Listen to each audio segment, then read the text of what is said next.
Hi everyone, and welcome to From Shambles to Shambhala. Another wet, rainy day here today, so we're staying inside to do the transmission. Although we've had some beautiful sunny days, definitely beginning to see the early spring coming in. This is called Imulk. It's the midpoint between the winter solstice and the spring equinox, when you start seeing the light return, lighter in the morning and staying lighter during the day. And it's this time when the ewe's milk comes in for the lambing season. It's when we start seeing the early spring flowers emerging and the greenness returning to the earth. So it's a time of great optimism, having gone through the darkest phases of the winter. And this month of February is a really positive, upbeat, challenging in the best possible way month. And it begins on the very first day. The first day, February the 1st, is the full moon, the snow moon, where the moon is in Leo, the sun in Aquarius. And it's got a really, really significant situation this year.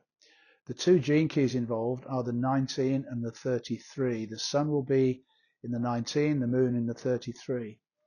And when I consider the shadows of these two gene keys, in many ways, they sum up most of the shadows that we have to deal with. The 19th is the one of codependency.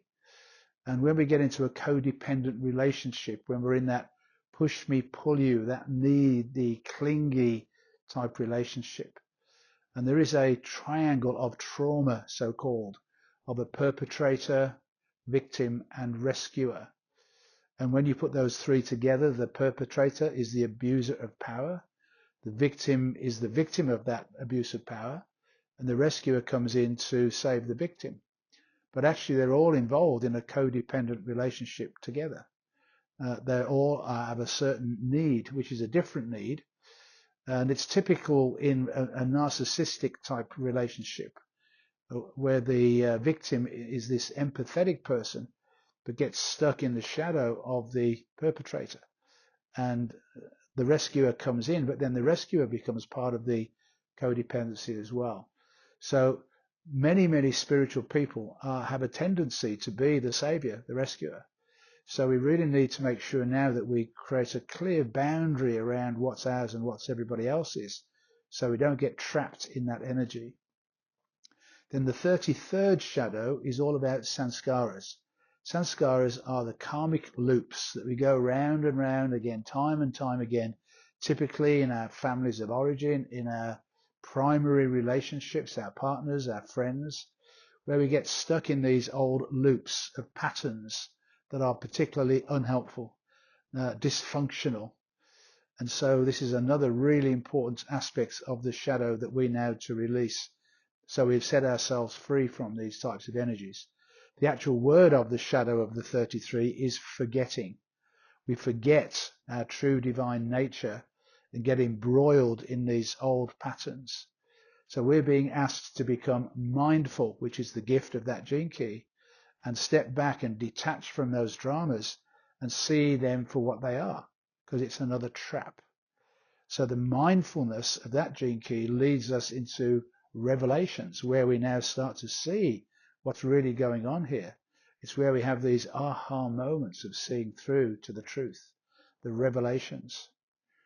And I just want to mention the gift of the 19th gene key, because this is true for all of us at the beginning of this month.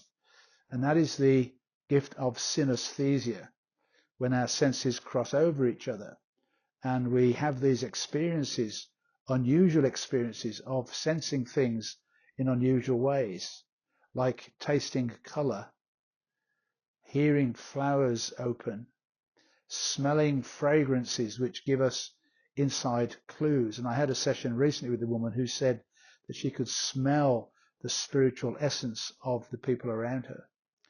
It's a wonderful, wonderful gift, but it can also be a bit of a challenge because it's so sensitive. So these are the energies of this full moon. And what has just happened before that full moon is Neptune moving out of Pisces and into Aries. This is really significant. Neptune is really slow moving, and it was at the 29th degrees of Pisces for quite a long time. the final degree of the whole zodiac. So this is an astrological completion of 165 years. Neptune in Pisces is all about the delusion, the illusion, what we've been led to believe is true that is not. So now we want to make sure that we have released any illusions that we had about our lives and where we are in our world, and clearing out those shadows. Now it's not too late, because what is also happening is Saturn is going through that same process on Valentine's Day. So Saturn is a 28-year cycle.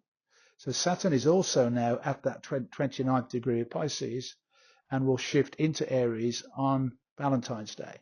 This is being seen by astrologers as a massive moment in time where we're closing these huge cycles and stepping into the new energies, the 0 degrees of Aries, which is called the world axis. It's the beginning of a brand new journey. And they come together on February the 20th. So between the 14th and the 20th, we have the new moon solar eclipse on the 17th of February. And this is where we go from the old wood snake into the fire horse. So the wood snake is a slow moving, unraveling, the shedding of our snake skins, moving into the fire horse, which is a very rapid, fast moving, hot energy. So we're moving from earth and water to fire and air. And so there's a magnificent shift available to us as we go through this process. Letting go of all of the old stuff from our lives and having this wonderful new beginning. And it's about expanding our vision of what we want the new earth to be. It's this opportunity to do things differently, to really live our greatest possible life, our highest intention for ourselves, and connecting to our true divine nature, breaking through all the limitations that we have lived by up to this point. And that fire horse is going to gallop off into the distance with great enthusiasm, with great adventure, with boundless freedom. And it's not just happening now, it's going to continue for the next few months. So you can't miss it. It's going to continue on for some time to come. So really getting yourself lined up for this new way in which you're going to be in the world. You may decide to change things in your life. You may shed some people from your life. You may even change your job. But we're now going to have a different outlook on the way in which our lives are functioning. There is absolutely crazy stuff going on in the world right now, and it's because it's coming to an end. So don't get stuck in worrying about what's going on in the world today, because it's going to delete. It's going to completely disappear. So what we need to do is have this higher vision for what we truly want our lives to become. Now, just a moment of caution, and that is on February the 26th, Mercury will turn retrograde in Pisces. So Mercury is going to come back in Pisces to make sure that we didn't miss anything that we needed to let go of. So although the month itself is going to be really upbeat and positive and exciting and energetic, there will be this little correction at the end of the month to think, okay, did I clear out everything from my old life that I need to let go of? Then on the other side of that energy is this incredible, wonderful nature, which is showing us phenomenal things. And it comes through synchronicity, some of them really small and a bit silly. But when you acknowledge them, then much bigger ones happen. And they become your guidance for the new earth energy coming in. But there are also other phenomena that are happening that are just literally out of the world. And I just want to talk about one of them, and that's why I'm holding my dragon orb, which is a quartz orb with the dragon inside. Hopefully you can catch that as you see it. So recently Zia and I were doing a ceremony, and we included my main crystals in that ceremony. And as you can see, this is an absolutely clear crystal orb with a dragon inside.